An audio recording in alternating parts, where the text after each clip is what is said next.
Times of Navbharat Nagpur हिंसा के 5वें दिन पर नागपुर से जब रिपोर्ट कर रहा है तो यहाँ पर आपको सबसे बड़ा वाला वो खुलासा दिखाते हैं जिससे इस पूरी घटना के अंदर एक मस्जिद कनेक्शन सामने आया है। तस्वीर में आपको दिखाते चलो उस मस्जिद की जहाँ पर पुलिस इस बात की जांच कर रही है क्या इस मस्जिद से ही उन लोगों की रेकी की गई थी जिन्होंने छत्रपति शिवाजी महाराज के मूर्ति के बिल्कुल समक्ष नागपुर को ध्वस्त करने की षड्यंत्र को रचा था। आपको मैं तस्वीर दिखाती चलूं, यहाँ पर महज कम से कम 50 मीटर की दूरी पर छत्रपति शिवाजी महाराज की मूर्ति है जहां पर इस पूरी घटना पर पत्थरबाजी करके इसे अंजाम दिया गया। आपको मैं तस्वीरें कुछ सीसीटीवी के जरिए दिखाते चलूं और समझाते चलूं कि आखिर ये क्या है। यहाँ पर आप जैसे ही पहली सीसीटीवी देखेंगे आपको इसमें नजर आएगा ये है छत्रपति शिवाजी महाराज की मूर्ति पर लगा हुआ एरिया जहां पर आपको कुछ लोग यहां पर मौजूद नजर आएंगे। हालांकि पीछे पुलिस भी है सामान्य तौर पर, लेकिन यहां कुछ लोग हैं जो रेकी करने की दिशा से यहां पर पहुंचे, उन्होंने बातचीत की। आगे आप देखेंगे हर एक चीज देखने के बाद पुलिस द्वारा टोके जाने के बाद यहाँ से निकल जाते हैं। और ये तस्वीर कहाँ की है वो आपको मैं दिखाते चलूँ। पंकज तस्वीर दिखाएंगे। ये रही वो छत्रपति शिवाजी महाराज की मूर्ति, ये चौराहा, ये चौक जहाँ पर इस पूरी पहली घटना का पहले कैमरे से सीसीटीवी सामने आया है। अब आपको मैं दूसरी तस्वीर दिखाते चलूँ मेरे पीछे मौजूद इस मस्जिद की जहाँ पर जो लोग रेकी कर रहे थे वो अंदर जाते हुए नजर आ रहे हैं। ऐसी ये तस्वीर एक और सीसीटीवी से आपको दिखाते हैं और यहाँ पर ये दूसरी सीसीटीवी है। आप देखेंगे ये इसी पूरी की पूरी मार्ग की है जहां पर ये पूरी घटना घटी। यहाँ पर कई लोग आपको बाइक पर सवार नजर आएंगे, कुछ अंदर जा रहे हैं, कुछ बाहर निकल रहे हैं। और अब थोड़ा और आगे बढ़ते चले जाएं अगर हम तो आपको नजर आएगा ये सीसीटीवी का कैमरा जिसमें लोग एक जगह के अंदर भीतर जा रहे हैं। ये भीतर जाने वाली जगह कहाँ की है, जब थोड़ा कैमरा वाइड होता है तो आप समझेंगे कि ये दीवार, ये गेट कहीं और का नहीं बल्कि ये इसी मस्जिद का है जहाँ पर लोग बाकायदा रेकी करने के बाद एक समय से अंदर जा रहे हैं। दरवाज़ा आपको पंकज यहाँ पर दिखाएंगे कि ये वही दरवाज़ा है जहाँ पर लोग अंदर जा रहे थे। और जब 17 मार्च की ये पूरी घटना घट रही थी तब यहाँ पर आपको मैं दिखाते चलूँ कि क्या हो रहा था। यहाँ लगातार ऐसे लाइन से पूरी की पूरी बाइकें लगी हुई थी सड़क के इस तरफ मस्जिद के पास, और यहाँ सड़क के बीचों बीच जो फिलहाल खाली किया गया है कर्फ्यू के चलते।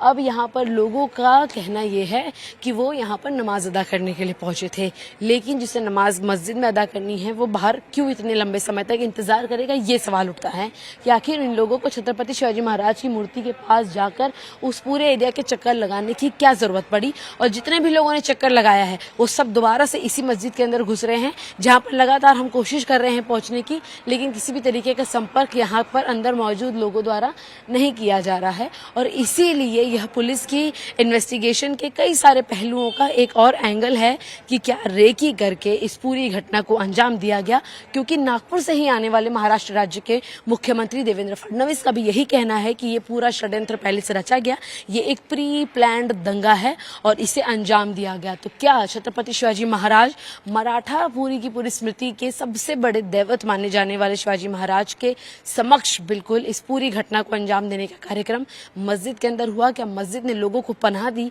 जो कि नागपुर की शांति को भंग करना चाहते थे?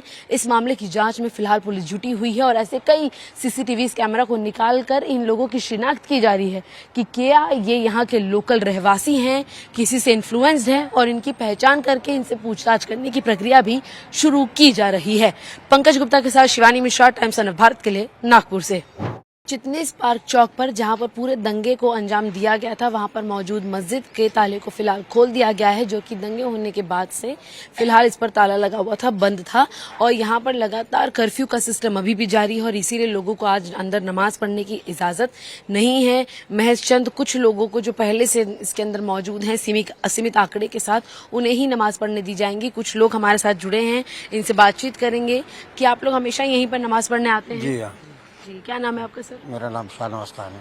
शाहनवाज जी, हमेशा नमाज पढ़ने आते हैं, आज जुम्मे की नमाज है, दंगे के बाद की पहली जुम्मा है, आज यहाँ पढ़ेंगे या कहाँ नमाज पढ़ेंगे? नहीं, आज नमाज तो मतलब यहाँ 5 लोगों का परमिशन है, इसलिए 5 ही लोग पढ़ेंगे।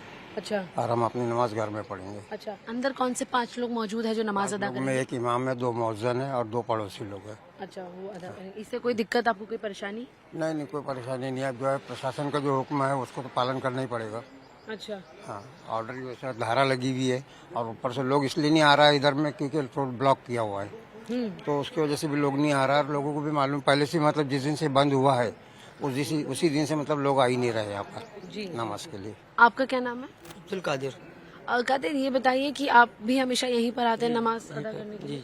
इस बार जब नहीं अदा करने दी जा रही तो किसी तरीके की तकलीफ या मन में सवाल? नहीं कोई, अब जो माहौल के हिसाब से जो चल रहा है उसको तो पालन करने पड़ेगा उसका, और घर में नमाज अदा करने पड़ेंगे। और जो हिसाब से 5 लोग का जो बोले उन्होंने, तो 5 ही लोग अदा करेंगे नमाज अंदर। अच्छा, है ना, उसका भी पालन हम खुद करते हैं। मतलब यानी कि न्याय और सुरक्षा व्यवस्था को कोई ठेस नहीं पहुंचने देंगे? नहीं, ऐसा कोई।